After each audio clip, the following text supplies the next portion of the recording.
vamos a estar con el padre dominico José Luis Gago, que además de su faceta de predicador y de dominico, tiene sin lugar a dudas una vida sumamente interesante en el mundo de la comunicación. Vamos. Yo creo que tengo que salir yo a saludarte, ¿no? Porque si no, tal? lo contrario parecería... ¿Qué tal? Muy bien, ¿y tú? De verdad, un placer, José Bueno, Luis pues Gago, sí, imagínate para mí... hayas recibido en estas inmediaciones fantásticas... Singulares, ¿no? Singulares, miremos para duda, donde miremos, si miramos la hacia la fachada izquierda... de San Pablo, digamos, en fin, una plaza emblemática en la ciudad de Valladolid y un personaje, decían los espectadores, de sumo interés y que nos apetece muy mucho pasar el día contigo. Pues muchas gracias, así que, yo feliz y mi comunidad de dominicos también. Claro. ¿A qué dedicas el tiempo libre? Bueno, primero tengo ¿Y el no libre? que partir de mi situación, ¿no? Mi situación ahora es de jubilado, que es una situación, si se sabe aprovechar, estupenda. Estupenda, yo tuve una magnífica, cara magnífica. Pero nosotros los frailes y los sacerdotes no nos jubilamos nunca. Yo creo que la edad la da la salud. Como tengas salud puedes llegar a los 100 años.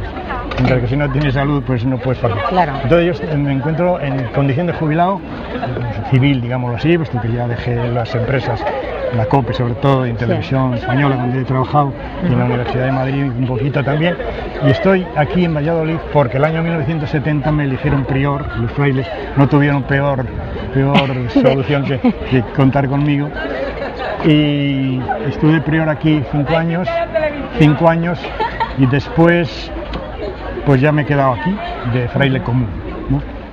El estudio es un elemento fundamental en la orden para la predicación de mil diversas maneras. El estudio no es solamente estudiar teología, que eso lo hemos hecho... ¿Tú has escrito un libro? Sí, tengo unos cuantos. Unos pequeños libritos, luego te los enseñaré. ¿Cómo es? ¿Mini homilías? Miniaturas del Ángelus, de la época que estuve en la COPE, unas mini homilías, unas pequeñas biografías, bueno, pequeñas cosas insignificantes, pero que son, curiosamente, hago un paréntesis, son cosas escritas para la radio. Porque yo distingo... Siempre te ha acompañado la radio. Claro, yo distingo la literatura o la escritura para un medio escrito, sea periódico, sea libro, que lo que escribes para la radio o para la televisión. Lo que escribes para la radio no tiene que ver con el papel, el ritmo. Exactamente. Incluso la actitud tuya, dices, esto se escribe para que se divulgue, no importa aunque no se imprima. Yo tengo esa condición, ¿no? Bueno, pues eso es un poco... Y yo ahora, como estoy en unas circunstancias así un poco... Bueno, estás un poquito delicado, vamos a decir, ¿no? Pues tengo más tiempo libre. Pero tienes muy buen aspecto. Sí, gracias, sí, gracias a Dios me voy. Si te encuentras por dentro, me voy encontrando mejor. Seguro entonces, que yo ahora me dedico mucho a cosas que en otra época pues, se podía hacer menos intensamente. Pues a la literatura, a leer, estoy leyendo libros. La novela no es un género que me apasione, pero precisamente por eso me meto un poco en esto, ¿no? Tengo precisamente ahora... Ahora tienes más tiempo para dedicarle a esas actividades. Oigo mucha música, radio clásica para mí es ahora mi entretenimiento, mi hilo musical permanente. ¿Quién es tu compositor favorito? Hace poco estábamos con Antonio Colinas y nos hablaba de Bach. Sí, ¿Para ti? Claro, es que ha dicho... Bueno, es que yo tengo un sobrino además que es compositor de música contemporánea. Pero quitando al sobrino... Sí, efectivamente, y de música contemporánea además. Claro, ¿sabes? De la clásica, ¿te gusta el barroco? Sí, ¿te gusta? El barroco es... También te decantas por Bach. Sí, sin duda. Tengo una colaboración ahora mismo en Radio Nacional también, una semana al mes. ¿Sí? Hago un pequeño comentario a las 6 menos 3 minutos. Para quitarte el gusanillo. Sí. Hice también aquí en el Punto Radio una cosa similar, comentario al Evangelio. Es decir, yo he necesitado y he encontrado además acogida para poder matar el gusanillo. O sea, tú naciste con una especie de necesidad de comunicar. Sí. Y amor por la radio. ¿Desde cuándo? Pues desde... ¿Tú eres de Palencia? Yo nací en Palencia, en la calle de los Pastores, número 33. Aprovecha para recordar. Claro. Sí, con mi Cristo del Otero. Efectivamente, y saludar a tus paisanos. Sí. Y a los 10 años me fui al seminario menor, con esa gente así. A los 10 años... ¿Y por qué te llevaron tus padres? Ya sabía yo que esa pregunta tenía que salir. Es la típica tópica. Sí, pero era por esa necesidad que había en las familias de entonces. No, gracias a Dios no era en mi caso. O por tu vocación yo estaba muy vinculado a los dominicos como niño, desde niño, en una serie de grupos, agrupaciones de niños, ¿no? Y de la catequesis. Y a mí aquellos frailes causaban... O sea, ¿te atraían los dominicos? Sí, pero misteriosamente, como algo que no entendía, que sabía. Te advierto una cosa, que cuando se habla de lo de las edades, me dice, a los 10 años no tienes ni idea de lo que es ese Es que te iba a preguntar, pero si es ¿a que los 10? ahora tampoco. ¿Ya? Yo ahora tengo 75 años y tampoco sé por qué estoy aquí. Es decir, es una dimensión tan distinta que no puedes razonarlo, porque lo que aquí interviene no es tu gusto. Y se hace verdad eso de que es Dios el que elige lo necio del mundo, como dice San Pablo, y para confundir la sabiduría del mundo. Porque si fuera por valores puramente naturales, la Iglesia no tendría pues elementos como yo, por ejemplo, sin ir más lejos. No, es un misterio. Quiero decirte que a los 10 años, ¿por qué vas? Bueno, hombre, te apoyas en, pues me gusta. ¿Y tú les dijiste a tus padres que querías ir? Que a mí aquello me gustaba y me interesaba, mis padres dijeron, pero ¿qué vas a ir allí? Y entre ellos, luego lo sabes, ¿no? Pues se comenta, pues vamos a esperar cuando ya sea mayor, cuando termine el bachillerato. Y yo pues se ve que me amurrié, lo que fue, que si no... Total, no me pusieron dificultad y eran años difíciles, posguerra, difíciles en todos los sentidos. Estuve 3 años sin venir de vacaciones. O sea, sin salir del colegio, porque no podían ni los padres ni costear los viajes, ¿no? O sea, a mí cuando dicen, ¿tú no hiciste la mili? Digo que no, he hecho la mili desde los 10 años hasta los 15. He sabido lo que era la mili, pero vamos, desde el principio, ¿no? Me planteo a mí mismo esto, si yo no hubiera sido dominico, no habría, no es que yo haya llegado a ningún sitio, entiéndeme, Cristina, pero no habría tenido el recorrido, la trayectoria que, por la gracia de Dios, he tenido dentro de la orden, por la libertad, la facilidad que te han dado en todo aquello que creía la orden que estaba puesta al servicio de la causa de la predicación, ¿no? Unas facilidades enormes, es una orden para estar enamorado de ella, desde luego. Volví a Palencia, sí. Fue mi primer destino como pedagogo de los novicios. Y allí pues ya... ahí ya también la radio. Aprendí, siempre sí. A caballo. Allí en la radio, que lógicamente no teníamos emisoras todavía, la cadena COPE, pues eran colaboraciones que yo hacía en La Voz de Palencia, que me dejaban el último microespacio que se cerraba a las 12 de la noche, pues yo decía unas palabritas allí, así muy... Pero el gusanillo ya estaba. Venía operando ahí, de estudiante. Claro, porque el primer contacto que tienes con la radio, con el mundo de la radio, con la artesanía, porque en aquel momento además era artesonado, de la radio, ¿cuándo fue? Pues estudiando filosofía. Es decir, a los 18 años formábamos un grupo que montamos una academia de radio. Había otras academias de literatura, otras academias de arte, academias de deporte, tal, ¿no? Y un grupo con un chico de Madrid que fue luego el primer director general de la cadena COPE, montamos una academia de radio y con un Telefunken inmenso, que era de hilo además, aquellos, y con un pick-up, pues hacíamos adaptaciones de Rabindranath Tagore, de Alfonso Sastre, hacíamos nuestros pinitos literarios y nuestros guiones radiofónicos y nuestras despertadas, tal. Y eso ya pues te da, aparte de la afición, te crea también un poco la sensación de que hay un grupo de frailes que si algún día salen a predicar ante un micrófono sabrán un poquito más, ¿no?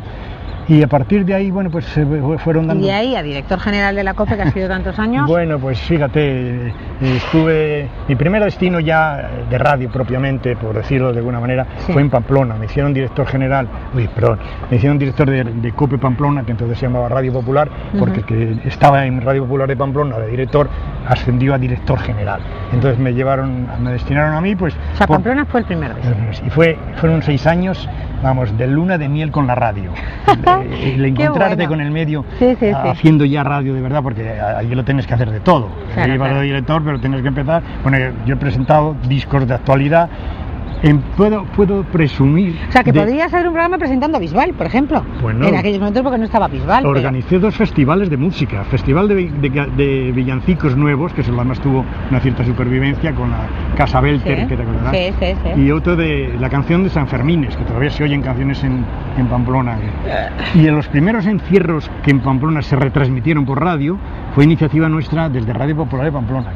Esto es una maravilla. Ante la fachada de San Pablo. Sí, además recién restaurada, ¿verdad? Recién restaurada, preciosa. Desde octubre pasado.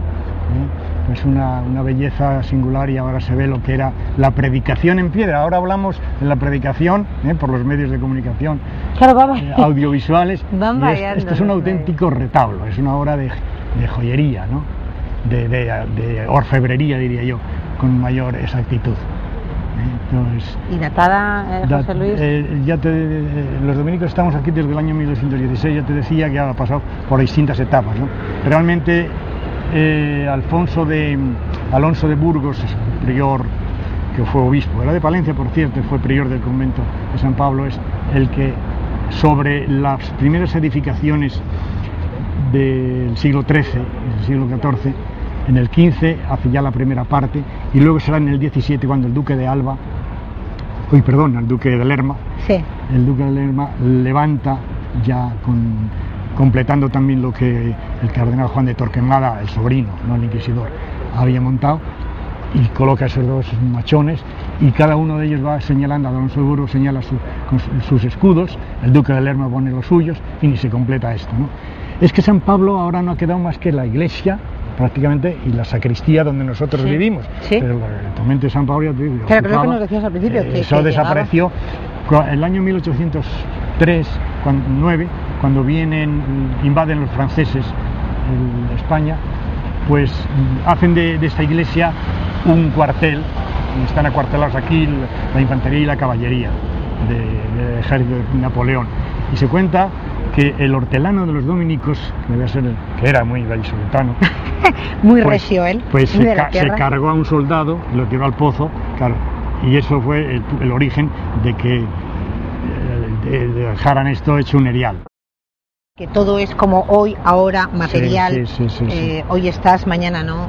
O sea, eso es terrible, debe ser una experiencia, yo creo que tiene que ser una experiencia muy dura para quienes no tengan más perspectiva que el presentismo, es decir, el hoy, el ahora y el vale todo. Es decir, que la vida de una persona humana, claro, en este caso, no tenga un horizonte más allá del calendario, que está más marcado, ¿no? ni más allá de lo horizontal, tiene que ser una privación de posibilidades, pero incluso hasta creativamente, ¿no? Porque el que no espera, ¿qué motivación tiene, ¿no? Y por eso la esperanza es una de las grandes virtudes descuidadas, incluso, digámoslo así, entre esperar que mañana puede ser mejor, ¿no? Efectivamente, que mañana puede ser mejor y que va a ser mejor. En este primer acto de la vida a lo mejor no, porque en la vida hay comedia, hay drama, hay tragedia, ¿no? ¿Hay todo tipo de género en la vida? Claro, sí, yo creo que sí, porque no hay más que leer la prensa, o oír la radio, o ver la televisión, ¿no?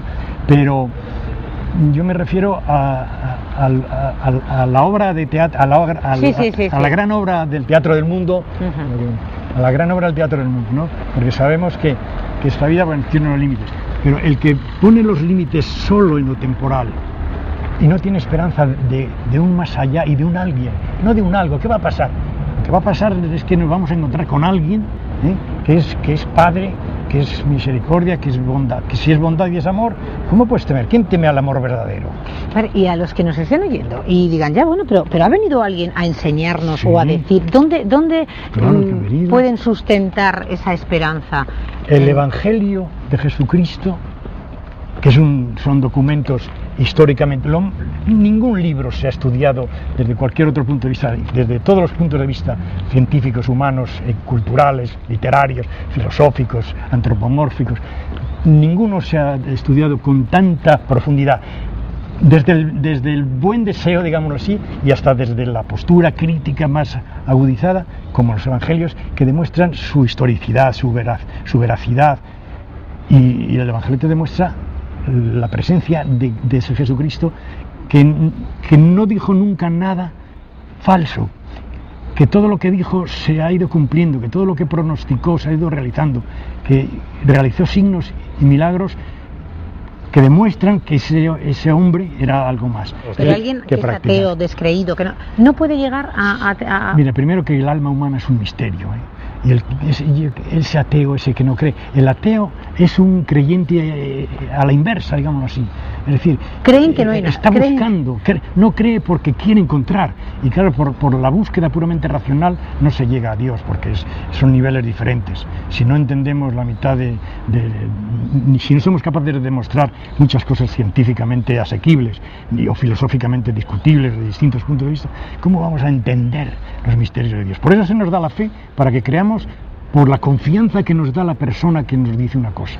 Y esto es voluntad también de uno, es don de Dios pero es voluntad de uno decir, yo por eso suelo decir, o crees o no crees. Yo, por ejemplo, ahora con esta situación que sí, que por esto ha venido, sí, claro, por la enfermedad.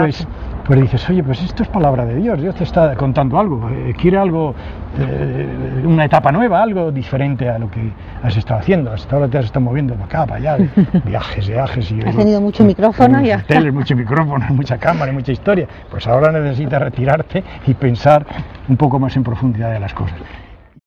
La Iglesia siempre será, y ha sido a lo largo de la historia, signo de contradicción, como lo fue Jesucristo, y lo anunció, o sea que no nos tiene que sorprender en absoluto. Esta época no es ni muchísimo menos la peor de la historia de la Iglesia.